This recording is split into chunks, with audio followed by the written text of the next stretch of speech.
Hey everyone, welcome back to another exciting episode of Attacker Productions. Today, Bankrupt be joined once again by Jake, Nick, and like always, Fluff. What's going on, y'all? Howdy, howdy. What's up, beautiful people? And today's matchup is me versus Nick. I brought back Tien, and Nick's brought back Helku. There's buttons down below. Feel free to click them there for a reason, but let's get into today's matchup. This is like a blast from the past. It's like the Wayback Machine if you looked up Attack on Productions a year ago, you know? So this past look was actually very interesting, where we've been having a lot of people showing up. We had very little people this time around for some reason. It just happens. So the matchups were very interesting to say. I think I played 2 black decks this past weekend, and then I played Nick.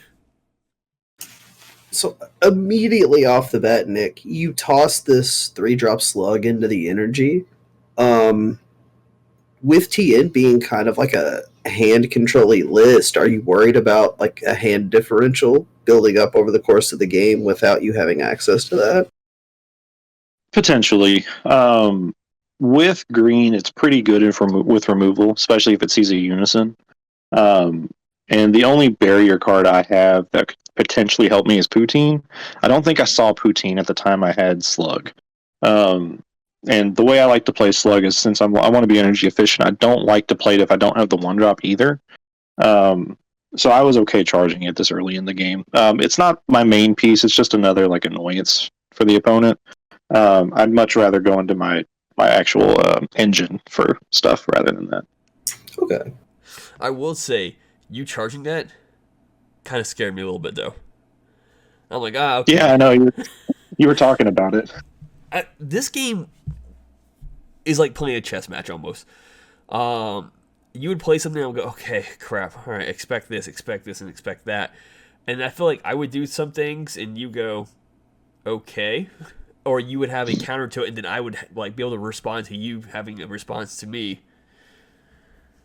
And I'm aware the leader on Tien can take its own life, but I know Helku could get very wide. And I chose not to go that route on taking my own life because also I know you could potentially play a double striker. And I don't remember how you could have played a double striker, and you're like passed, and I'm like, wait, what? And that's why I didn't block up Chaozu. I was expecting you to play the double strike card right away and just swing. I could just block then. Yeah, I was having the same problem I was having with Tien Shinhan. I wasn't seeing my extra card early on. And like I was saying in the last video, like Helku really needs to see that in order to just get awakened. Without it, you're kind of just floundering, just looking for it for most of the game. So I was willing to take the life because I wanted to see if I can draw it off life. I was able to dig pretty heavily for it with the unison. But even still, like awakening, getting down to 4 life isn't the end of the world. It's just better to do it with the trip to hell. Yeah. This unison comes in handy a lot. It pretty much helps run this whole deck by getting the cards I need in my hand, but it also helps me search one of my super combos that you all just saw there because it does say World Martial Arts or Heroine card. Yeah, I think as we move into Ultimate Squad as well, that Skill Steal Chi will start to get used more and more often with all of the unison-based decks that are creeping into the meta. So it's a good option for any yellow or green deck, especially if it's on theme, like a Frieza deck or a Heroine-style list. And I did take the life for Chaozu's effect on it being KO'd.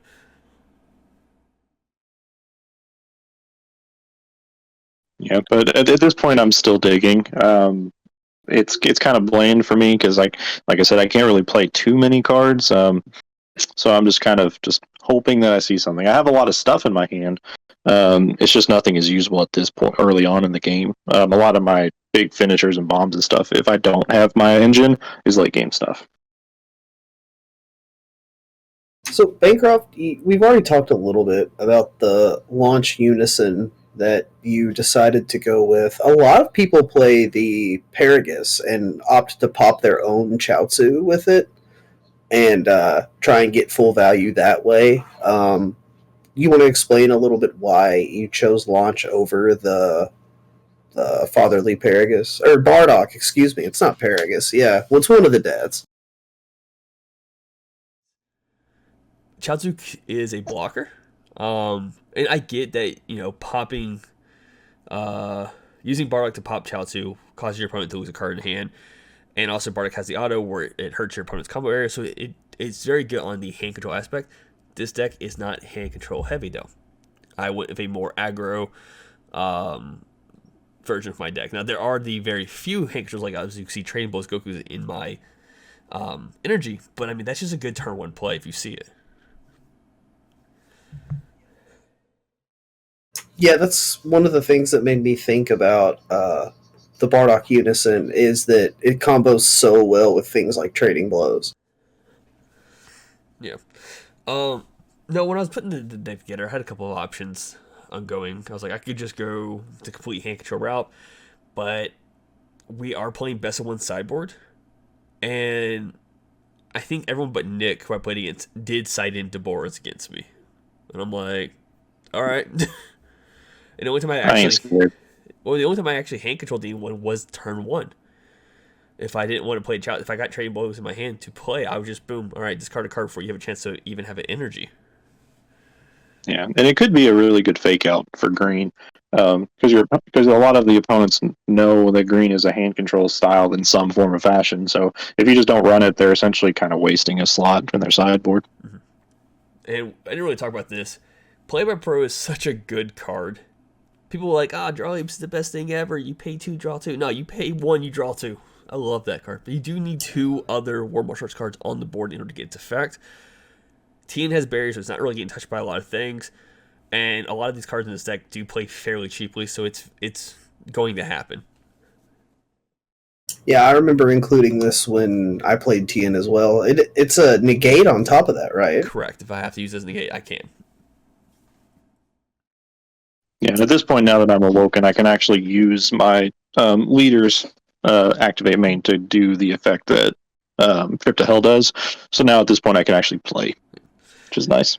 So, yeah, I'm at a point where I don't want to take a lot of damage right now, just because I know you can, like, for instance right here, you could go off. Like, you get the cards you need, you could maximize your turn for absolutely free, where I had to spend a little bit more energy than you do.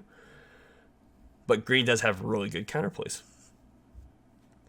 Yeah, I mean, Frieza is going to lock you out of counterplays for the rest of the turn, but that's the card you would want to use it on anyway. Truth be told, I was scared because his next play, he taps 1 for this 1-drop slug, and I'm like, crap. No. But, Nick, why did you play the 1-drop slug? I needed a draw.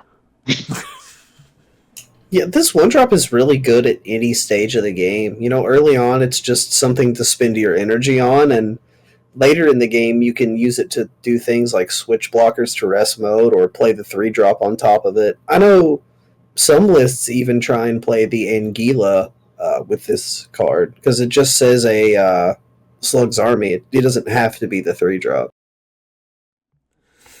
But yeah, I was really afraid of him playing the 3-drop. And then I thought about it afterwards. The only card in this deck, well, besides Play by Pro, but like I said, I can use it as a negate if I need to instead, so it still has value in other ways, is the Launch Unison. Any other card does not add to my hand initially. Like, Chaozu will play stuff for my deck to field. Yeah, and I was noticing that while you were playing. I mean, you were able to get a lot of value, but I didn't see any hard as draws for most of your games. So Slug would have been nice to have. It would have been a threat, but if you're not drawing, I mean, it's kind of useless. Yeah, and this counterplay is just so good. It blinks out my triple strikes. Now I don't have access to it, but I can still play Tien for 2 energy, which wipes your small boys. And when I was putting this deck together, I was realizing that there's a lot of potential, with the new negates out that you take a life and you play a blocker. This deck has a lot of ways of just getting rid of those. The leader on Awaken, actually, I can't remember how it's worded. It may be 4 or less, so never mind, that won't work. But the Unison -1 will pop a card. I could counterplay stuff if I feel like using a Frieza. The Tien for 2 energy initially will do the same thing as a board wipe. I do play the Vegeta Unison, which also board wipes.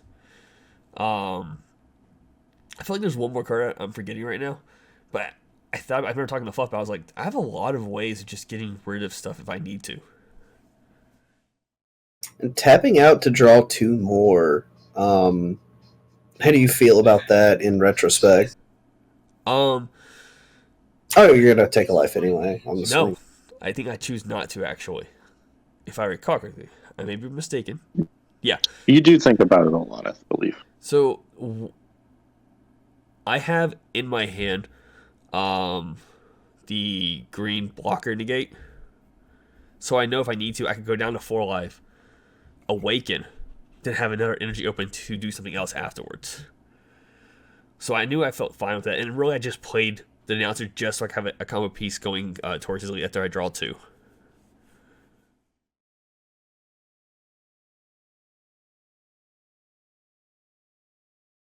And I was able to get Poutine out with the Realm of Gods Black Kamehameha, which works perfectly in this deck because you're pretty much wide the entire game. So I have a lot of targets to hit, and especially just hitting those two guys saves me a lot of heartache. I didn't bring any of my tokens, so I'm just pulling cards from my Deborah deck right now. I was wondering why there was a Super Kamehameha there. Yeah. It's like, Yeah. that's weird. And unfortunately, I did not have a counterplay that time to stop your 4-drop. And the Frieza being tapped was just retroactively happening because I did activate a counter. Yeah, you were gracious enough to let me do that, so thank you. Yeah, you tap my blocker with your Unison, I think, right? Yeah, because the Unison is when you activate Spirit Boost, you can pick a battle card and switch it to rest mode. So it's really good in conjunction with the Goku, because if it's the only battle card on board, you can immediately pop it. But in this case, I would rather go more pressure on the leader, so tapping the blocker and just leaving it there is fine by me.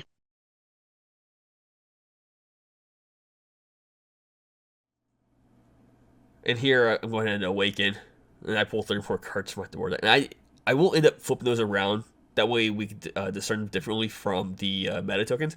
Because on the leader's backside, if you, and this is weird, it should be, I get why it's 3, because there's Tien only splits to make 4 of him. But it's if you have 3, the tokens or Tiens and or Tiens on the board, it gains crit and you can pop a 4 or less battle card on your opponent's side of the field. But as you can see, I with this negate now have like 5 Tiens, and it won't go off with that auto.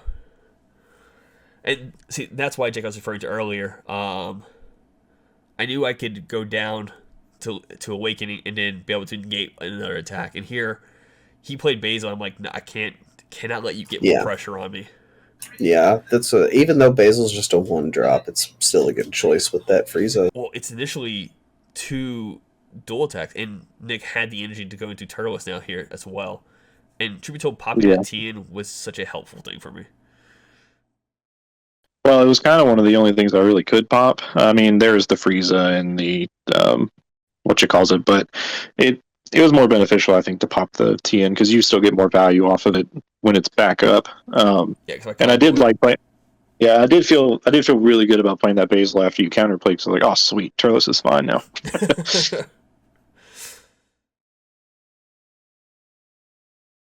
Yeah, and with the Basil, he's at least going to get to replace itself, even if it gets counterplayed. As long as it actually comes into play.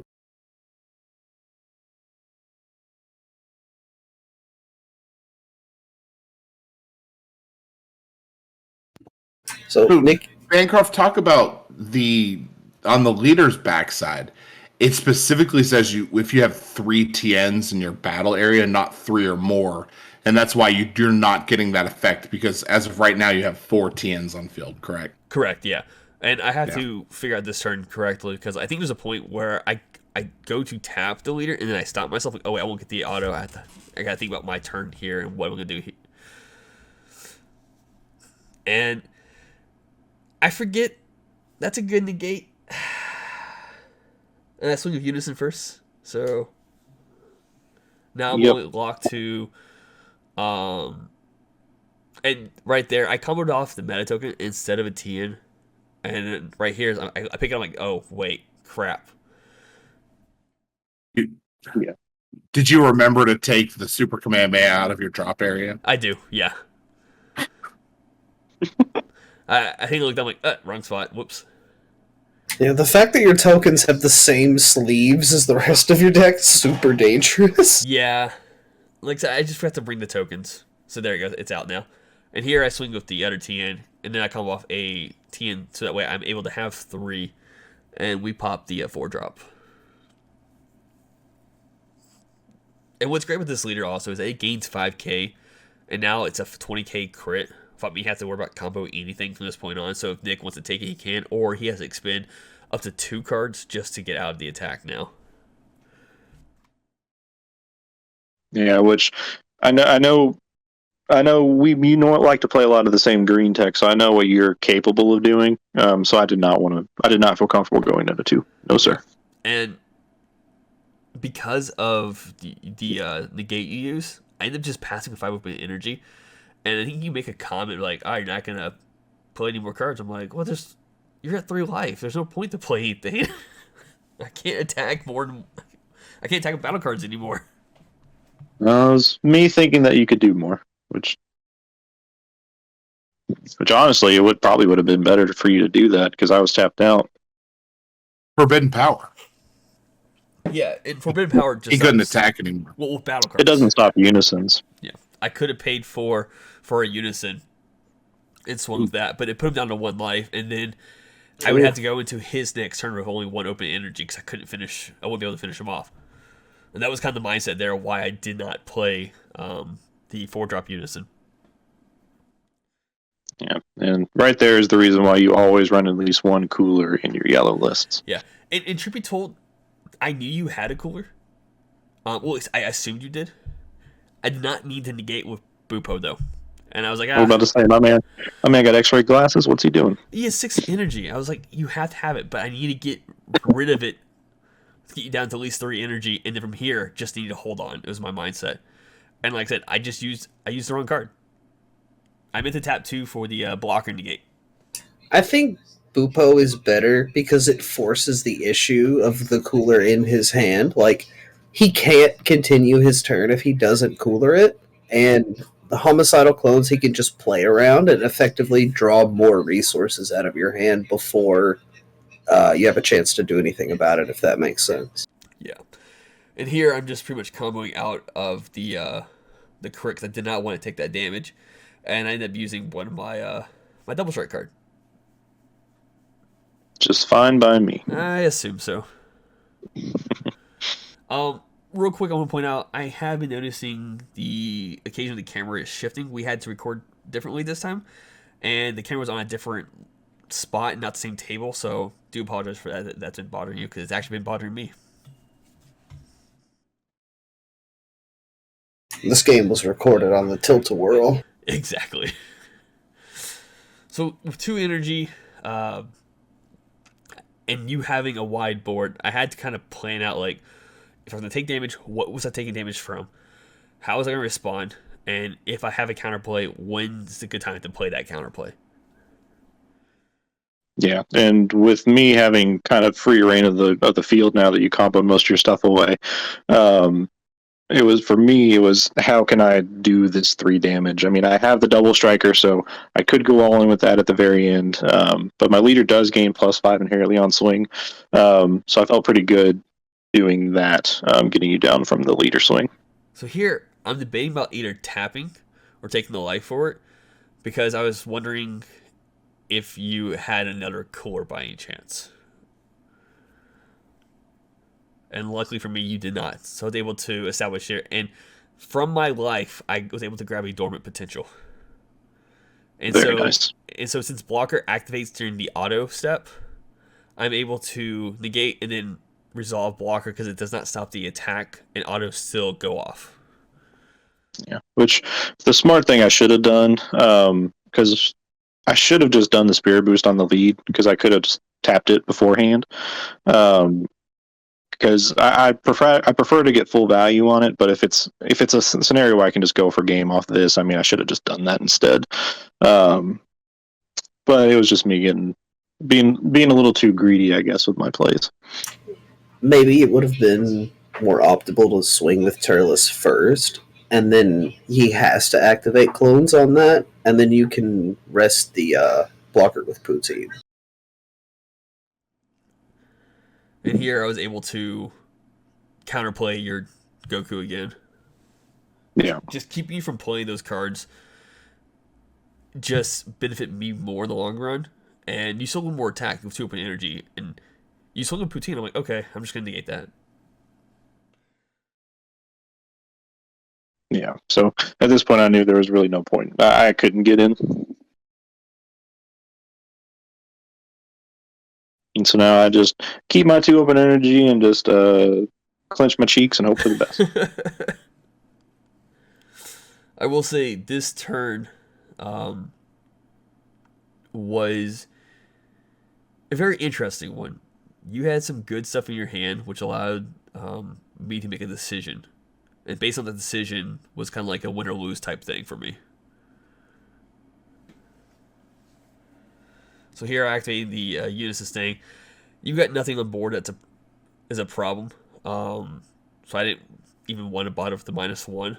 I just wanted the extra potential combo power in my hand. And because of the Forbidden Power earlier, I choose, I think if I'm correct, swing with the battle card first this time. Just in case you had another one of those, I would have an extra battle card swing. But you mecha me, and I'm like, oh, okay, that's a thing. It is a card. So I swing with Unison. And you have a second Mecha Frieza. I'm like, what the hell? Well, So, in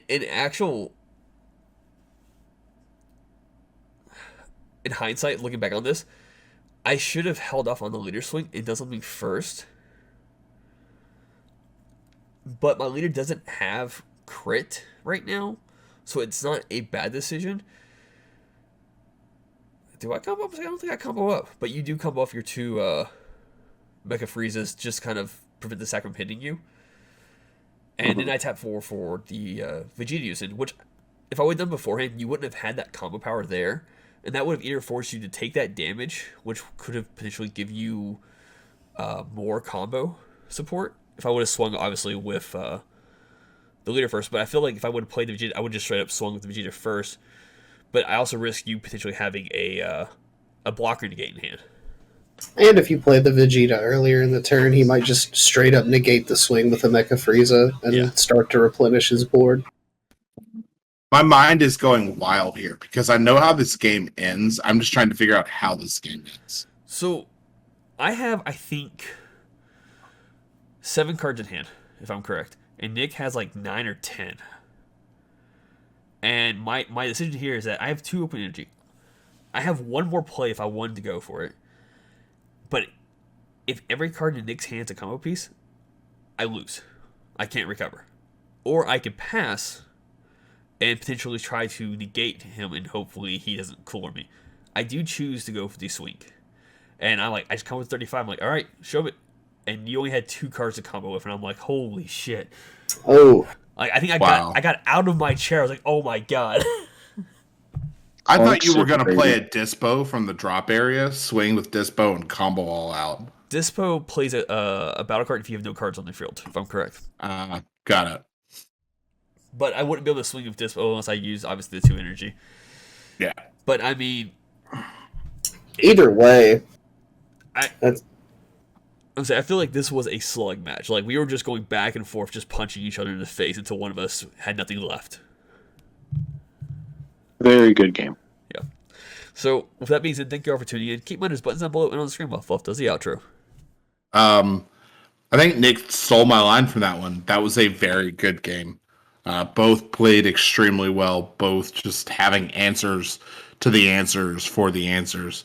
So, as always, read your cards, know your plays, let us make the mistakes so that you don't have to, and as always, fluff out.